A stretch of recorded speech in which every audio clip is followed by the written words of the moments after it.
కాంగ్రెస్ ప్రభుత్వాన్ని ఎవ్వరూ టచ్ చేయలేరు, అది అసాధ్యం అన్నారు మంత్రి పొన్నం ప్రభాకర్. మహేశ్వర్ రెడ్డి మాటలతో బీజేపీ విధానం బయటపడింది అన్నారు పొన్నం. దేశంలోని అనేక రాష్ట్రాల్లో ప్రభుత్వాలను బీజేపీ కూల్చేసిందని కూడా విమర్శించారు. ప్రజలు వీటిని అర్థం చేసుకోవాలి, పార్లమెంట్ ఎన్నికల్లో కాంగ్రెస్ ని గెలిపించాలి అంటున్నారు. తెలంగాణలో ప్రభుత్వాన్ని మరింత పటిష్టం చేయాలన్నారు మంత్రి పొన్నం. ప్రచారం కోసమే మహేశ్వర్ రెడ్డి అలాంటి వ్యాఖ్యలు చేసినట్టు అనిపిస్తోంది అన్నారు. ఢిల్లీకి డబ్బులు తరలిస్తున్నామన్నది అవాస్తవం అన్నారు పొన్నం ప్రభాకర్.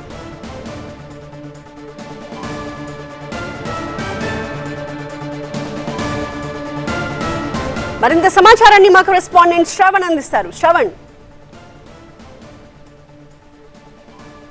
ఎన్నికల నేపథ్యంలో పార్టీలు బాహాబాహిగా కామెంట్లు చేసుకుంటున్నాయి. అందులో భాగంగానే బీజేపీ నేత మహేశ్వర్ రెడ్డి సంచలన కామెంట్స్ చేశారు. అసలు కాంగ్రెస్ పార్టీ నుంచి ఎటువంటి రియాక్షన్స్ ఉన్నాయి, ఏం జరుగుతుందో ఒకసారి తెలుసుకునే ప్రయత్నం చేస్తాం. మనతో పాటు సీనియర్ మంత్రి, Congress hard core leader Ponnam Prabhakar ఉన్నారు. పొన్నం ప్రభాకర్ గారు, ఎన్నికల టైంలో కామెంట్లు చేసుకోవడం సర్వసాధారణం, పార్టీలో ఒక పార్టీ మారటం కామనే, కామెంట్లు కామనే.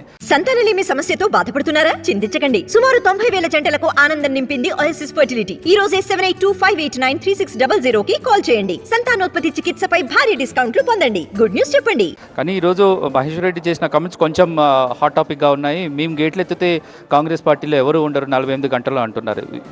కాంగ్రెస్ పార్టీ నుంచి మీరేం? బీజేపీకి గేట్లు కూడా ఉన్నాయా? బీజేపీకి అంటే వాళ్ళు కాపాడుకోవడానికి పెట్టిన గేట్లు కావచ్చు.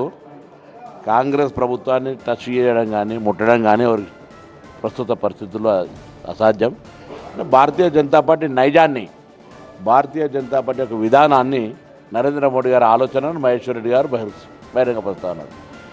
ఇది దేశంలో అనేక రాష్ట్రాల్లో ప్రభుత్వాలను కూడగొట్టినటువంటి భారతీయ జనతా పార్టీ తెలంగాణలో కూడా అటువంటి పనిచేసే ఆలోచన జరుగుతుంది కాబట్టి తెలంగాణ ప్రజలు వాళ్ళ కసి మేరకు నియంతృత్వ పార్టీని వ్యతిరేకించి ప్రజాపాలన తెచ్చుకున్న సందర్భంగా వాళ్ళందరూ మరొకసారి కోరుతున్నా, మహేశ్వర్ రెడ్డి గారి వ్యాఖ్యల పట్ల ఒకసారి ఆలోచన చేయండి. మీరు ఎన్నుకున్న ప్రజాపాలన ఇవాళ తెలంగాణ రాష్ట్రంలో అధికారంలో ఉంది. దాన్ని బలోపేతం చేయాలంటే, ఇటువంటి మాటలకు ఎవరు కూడా మాట్లాడేటువంటి అవకాశం రాకుండా ఉండాలంటే పార్లమెంట్ సభ్యులు కూడా 17 మందిని గెలిపియండి.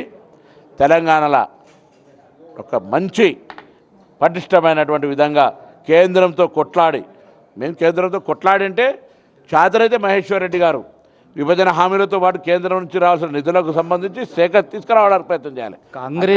కాంగ్రెస్ పార్టీ నుంచి ఎమ్మెల్యేలు మాతో టచ్లో ఉన్నారనేది చేస్తున్నారు. అటువంటి పరిస్థితులు, ఏ పరిస్థితులు అట్లాంటి కామెంట్ చేయాల్సి అందులో వాస్తవా లేకుంటే భ్రమ కల్పించడం?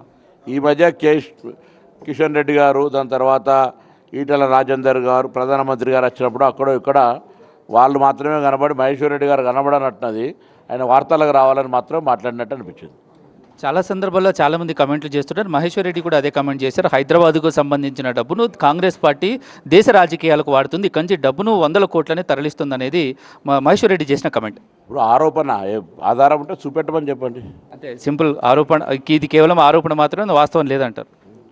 చెప్తున్నా, భారతీయ జనతా పార్టీకి అనేకమైనటువంటి ఆరోపణలు ఎదుర్కొంటున్నది. ముందు వాళ్ళకి జవాబు చెప్పానండి. ఫస్ట్ కాంగ్రెస్ పార్టీకి సంబంధించిన అందరూ ఎమ్మెల్యేలు ఎవరైతే ఉన్నారో వాళ్ళందరూ కూడా మాతోనే ఉన్నారు, ఎట్టి పరిస్థితుల్లో పార్టీ మారే అవకాశం లేదు, ఇవన్నీ కూడా తప్పుడు ఆరోపణలు చేస్తున్నారు, ప్రభుత్వాలను కూల్చే నైజం బీజేపీకి ఉంటుంది కాబట్టి అందులో భాగంగానే చేస్తున్న కామెంట్లు తప్పితే ఎటువంటి వాస్తవం లేదని పొన్నం ప్రభాకర్ అంటున్నారు. Camera person Sampath, 7 TV 9 Hyderabad.